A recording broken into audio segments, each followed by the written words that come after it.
Hi ma'am, muna siya ang maklaro ra ba? Mauni ang emerald. Gina-construct pa siya, so take a look at the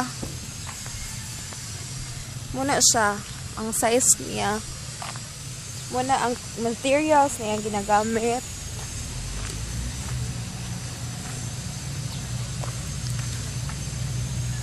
At the back, na muna siya ang Eliza.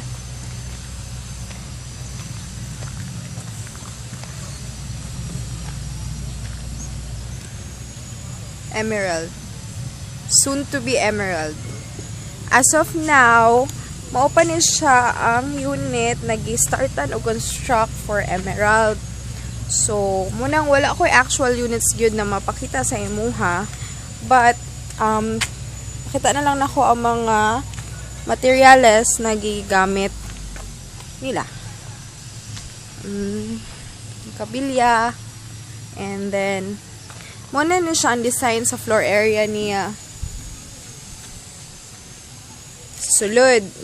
Muna siya. Up and down man niya siya. So, like, ano siya? Man siya kadako. Lapad naman po siya, ma'am. At the back, muna na siya. And then, let me show you how ipod nila gina-construct ang Eliza.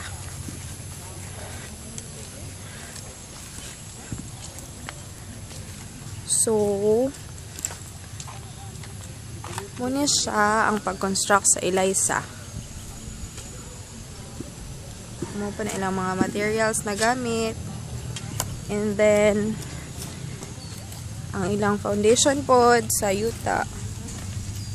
Sa pagbuhos and everything. And, ang mga hollow blocks. Tanan. Waktag a little bit.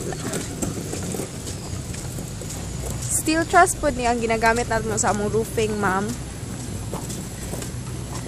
Daghan ng houses diri sa amuang site. And then, that's for the under construction units.